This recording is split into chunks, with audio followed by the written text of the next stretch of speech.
They called it justice, a message to Earth, a warning not to meddle in galactic order again.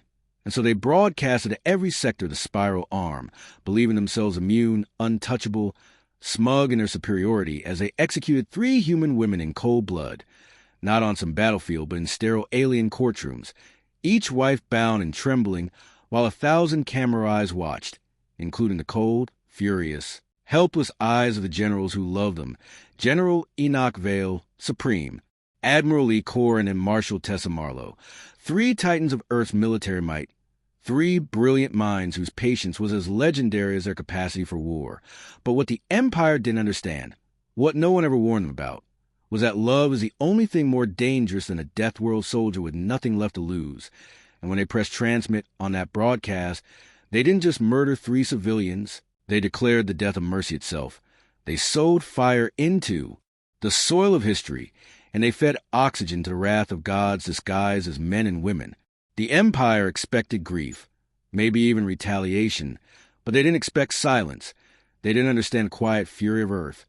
Didn't notice how the human fleet didn't respond with war declarations or angry words, but instead began going dark. Ships vanishing from their stations, supply lines rerouted, old scrapyards sealed off. Earth's ambassador recalled not in anger, but in ritual calm as the stars themselves seemed to draw breath. And somewhere in a desert bunker on Earth's surface, General Vale placed his wife's wedding ring on a steel table and whispered, "Execute protocol silhouette."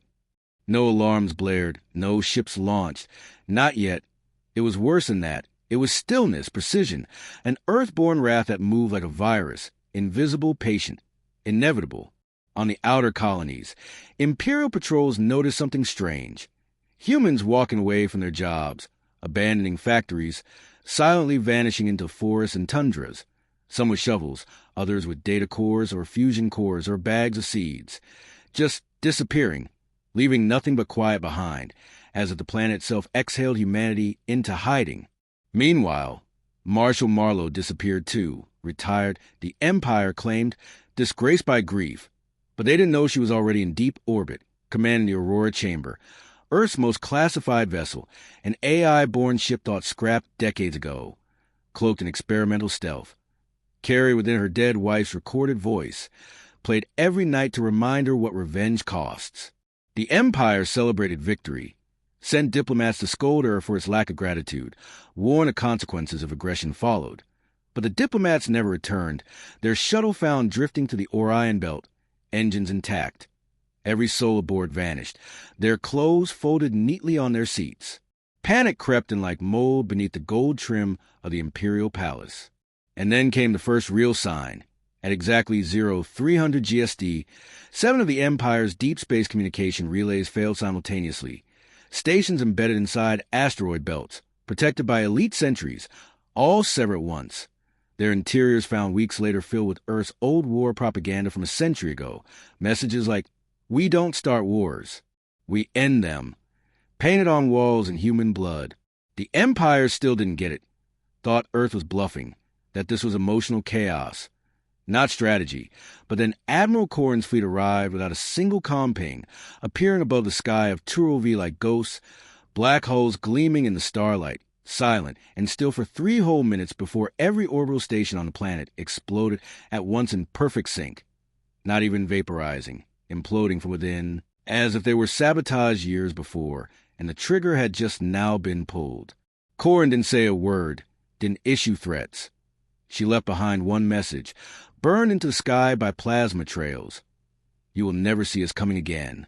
The Empire tried to respond, mobilized war fleets, activated centuries-old defense satellites. But humans were already inside their systems, already walking their halls, already mapping escape pods, whispering into ventilation shafts, waiting, watching, dismantling the Empire from within one screw, one nerve at a time. General Vale appeared next, not in person, but as a flickering hologram that hacked into the Imperial Senate during peak hours, standing tall in full black uniform, eyes like frozen fire as he stared at the alien senators with the holocom of someone who's already seen the end of the war. "You killed my wife," he said simply.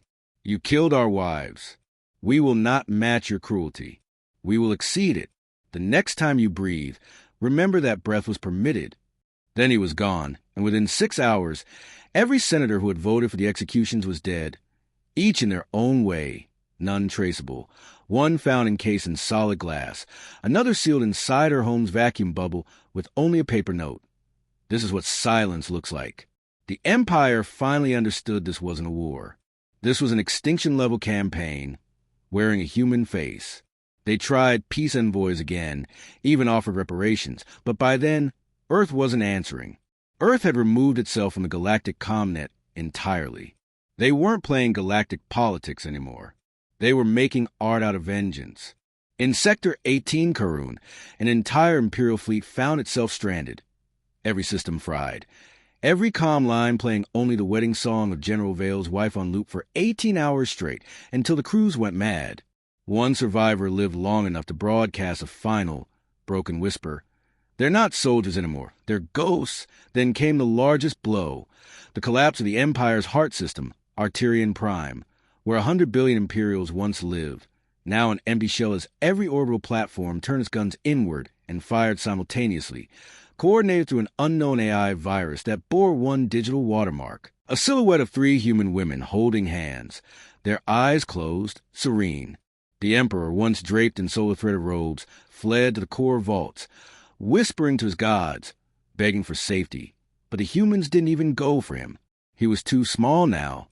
Lee Corin landed instead on Pelios Theta, a world where war was never known, a pleasure moon where the Empire celebrated conquests and holidays.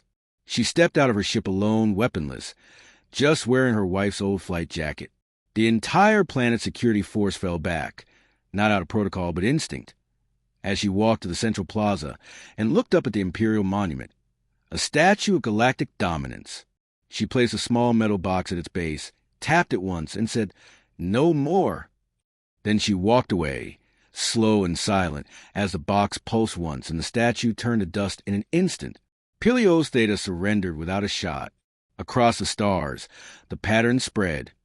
Human vengeance moved like poetry, orchestrated with grace and fury. No demands, no treaties. Only inevitability. The last message received from Earth before their total blackout was short and chilling. You broadcast their death for all to see. Now we broadcast your ending, sector by sector, name by name. Generals Vale, Corin, and Marlowe never gave interviews, never gloated, never accepted medals. They simply carried on, rebuilding Earth's colonies quietly, their faces carved into memorial walls not as victors, but as widows who made the stars remember. The Galactic Empire didn't fall in a final battle. It eroded under the weight of Earth's silence, bled from its own pride, shattered by the hands of those it thought too emotional to matter. And so, in the long history of the galaxy, one phrase remained burned into every species' mind, etched into war colleges, recited in whispers across the void. If you must fight the humans, then fight. But never, ever give them a reason to mourn, because they do not forgive. They do not forget. They erase.